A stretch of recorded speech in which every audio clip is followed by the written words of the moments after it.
que retrataron a Venezuela, tenemos la figura de José Rafael Pocaterra, que fue periodista, escritor, diplomático venezolano y tuvo un exilio en Nueva York, del que habla justamente nuestro invitado, Jesús Piñero, historiador, periodista y colaborador de Pro Da Vinci, quien además es el autor del libro José Rafael Pocaterra, periodista en Nueva York. Bienvenido, Jesús, ¿cómo estás? Adriana, Bienvenido, un Lila. gusto conversar contigo, recibirte en el estudio y además que nos ayudes a darle forma a este tercer capítulo del seriado que hemos dedicado a esos autores que han retratado nuestro país.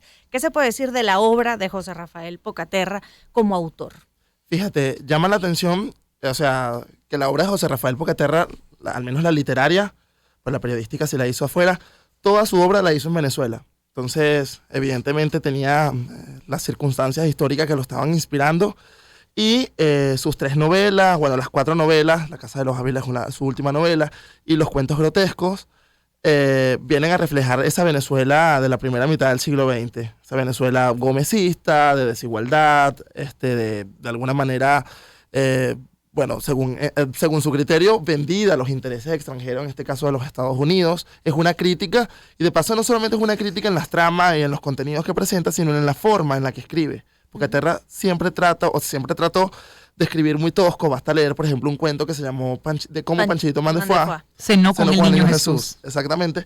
Ese cuento está escrito de manera muy grotesca, utiliza palabras muy poco convencionales, que es de alguna manera una irreverencia a su época, porque estamos hablando de un momento en el que el modernismo literario tenía mucha fuerza y, por ejemplo, vemos autores como Teresa de la Parra o Rómulo Gallegos que escriben de una manera totalmente distinta, y luego tenemos un José Rafael Pocaterra que trata de ser irreverente con el entorno, escribiendo horrible, vamos a decirle de alguna manera, de manera grotesca, porque esa es su intención, escribir horrible porque él dice, disculpa, él dice que que no hay que no hay que escribir bonito, no hay que caer en ese preciosismo, porque eso termina lavándole la cara a la dictadura, entonces, de la dictadura gomecista, ¿no? Entonces, habría que escribir horrible para la gente que no sabe leer y escribir, a la gente, como habla el venezolano de a pie, para la época, pues. ¿Cómo era ese contexto en el que José Rafael Pocaterra crece, se termina preparando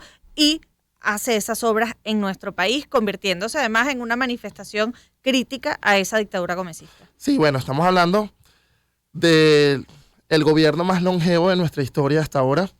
La dictadura de Juan Vicente Gómez duró 27 años, y a eso tú le sumas los 8 o 9 años del castrismo. Tiene fácilmente 35 años de poder ómnimo, en el sentido de que Gómez controlaba todo el territorio nacional. Acabó con el caudillismo, acabó con las guerras civiles, pero obviamente ¿a qué costo? Digamos, socavando las libertades fundamentales, teniendo presidios como por ejemplo el Castillo de Puerto Cabello o la Rotunda de Caracas, donde, bueno, metía a sus adversarios políticos y obligando a miles de venezolanos a huir por la frontera. Eso, muchas veces cuando hablamos del exilio actual, decimos, no, esto es inédito, por supuesto, toda situación histórica es inédita, pero en particular, o sea, Venezuela tiene una larga historia de migración, de migración, mejor dicho. Entonces, la dictadura gomecista es prueba de ello, y bueno, es una dictadura donde el petróleo juega un papel importante, donde los partidos políticos están empezando a emerger de manera clandestina, y donde además existe por primera vez las Fuerzas Armadas, se crean las Fuerzas Armadas. Entonces, claro, en medio de todo ese contexto, Pocaterra escribe esas obras para criticar y denunciar. Y nombraba a Jesús Piñero, quien nos acompaña, periodista e historiador. Hablabas del cuento de cómo Panchito Man de Foix cenó con el niño Jesús. Y esa es una crítica no solo contra la autoridad, sino también de la sociedad, de cómo la sociedad ve a las personas que estaban en situación de pobreza en ese momento y cómo también no solo las retrata, sino cómo las ignora.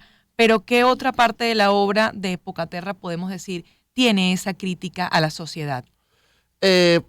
No son obras solamente dedicadas a la denuncia política, ¿ok? No es solamente un opositor furibundo contra la dictadura. Es una especie de descontento, de desesperanza con la situación que le ha tocado vivir. Pocaterra nació en 1889. Entonces vivió toda su vida. Bueno, cuando Castro llega, tiene 10 años.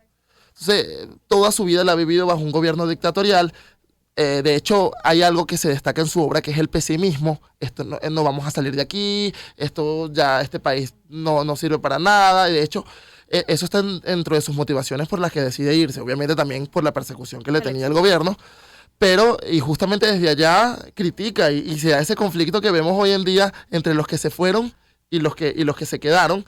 Eso lo vemos en la época. Pocaterra decía, en Venezuela las cosas nunca van a cambiar porque los ciudadanos que se quedaron en Venezuela sencillamente no están interesados en el cambio, estamos en decadencia.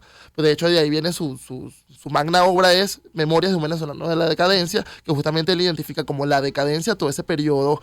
Obviamente, digamos, lo habla desde las memorias, desde un testimonio y no desde la rigurosidad de un historiador. Bueno, no es historiador, pero a lo que quiero llegar es que, a ver, el mundo es desesperanzador. Además, sí, eso en el caso venezolano, pero si tú lo llevas al escenario internacional que está pasando, la Primera Guerra Mundial, la crisis de Nueva York del año 29, la Segunda Guerra Mundial posteriormente, entonces, a ver, no tenía otra esperanza para escribir porque no tenía otro entorno. El futuro no lucía demasiado promisorio. Exactamente. Pero ¿cuán complicado fue para ti investigar sobre José Rafael Pocaterra? ¿Es conocida la obra literaria de José Rafael Pocaterra en nuestro país, más allá de Panchito Mandefuá o del venezolano en la decadencia? Sí, de hecho, la parte de su vida mucho más conocida es esa, la parte del gobierno de Gómez, o su oposición al gobierno de Gómez. Además, yo creo que algo que influyó en eso fue que, a ver, él dejó un extenso archivo en Canadá, y su viuda, cuando él fallece, le vende a Ramón J. Velázquez una parte de ese archivo. Pero Ramón J. piensa que está comprando todo el archivo de José Rafael Pocaterra. No, le vendió fue una parte, la parte que solamente correspondía a la oposición a Gómez.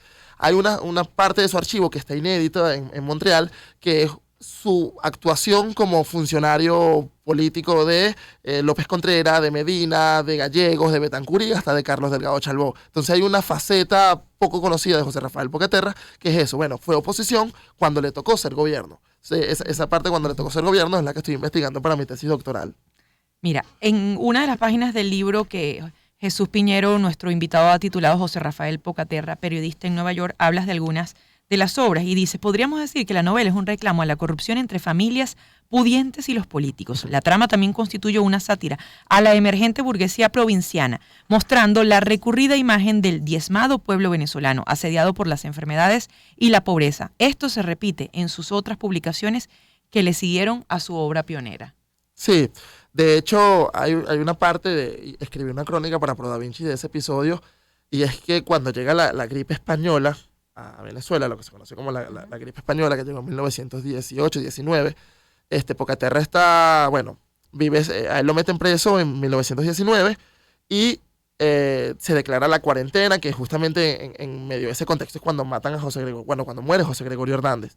Entonces el país de alguna manera también vivía una pandemia y él dice que la cuarentena, que él vivió una cuarentena impuesta porque estaba en la rotunda, que la rotunda no los mató la pandemia porque no llegó, porque no podían salir.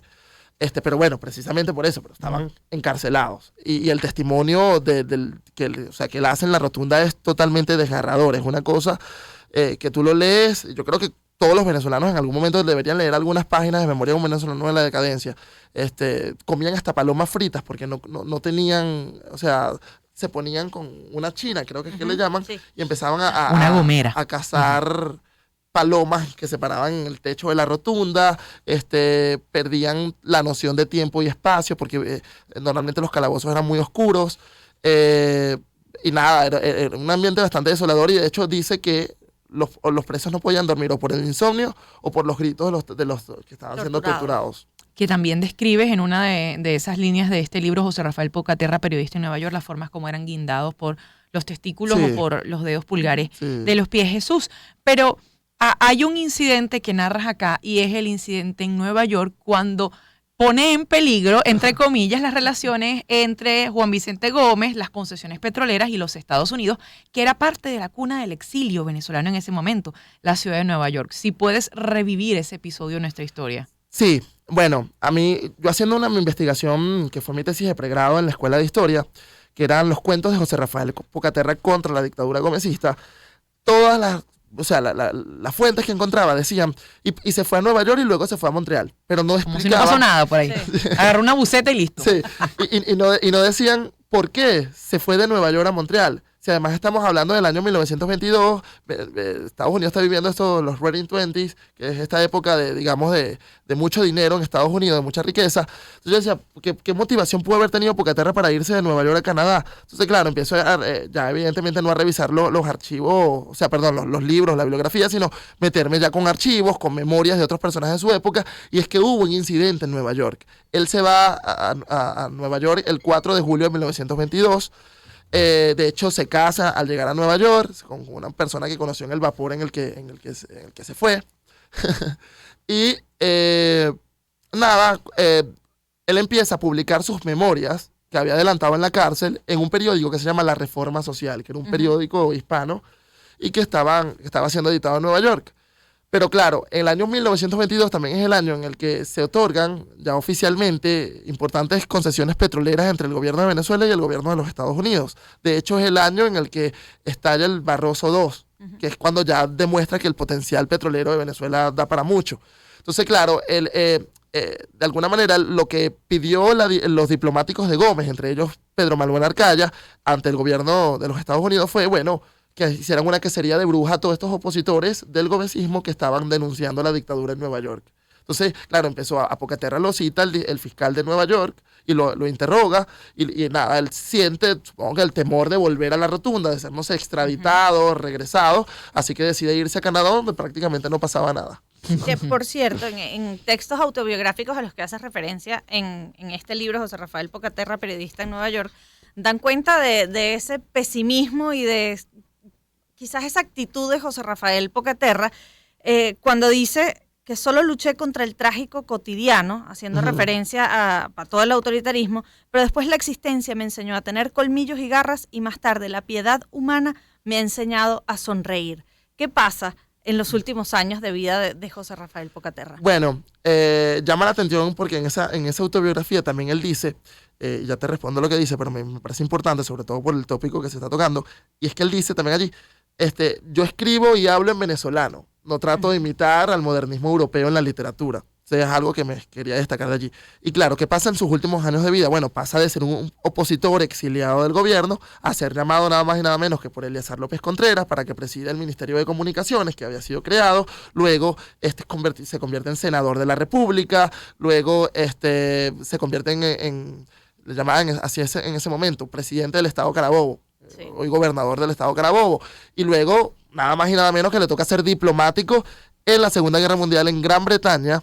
Él fue nuestro primer diplomático, embajador en la Unión Soviética, estuvo en la creación de la OEA en Bogotá, en la 9ª Conferencia Panamericana, fue embajador de Venezuela en los Estados Unidos y hasta en Brasil. Entonces, digamos que le tocó hacer gobierno, le tocó ser parte, bueno, de la construcción o de la reconstrucción del país, como él lo veía, de esa Venezuela posgomecista.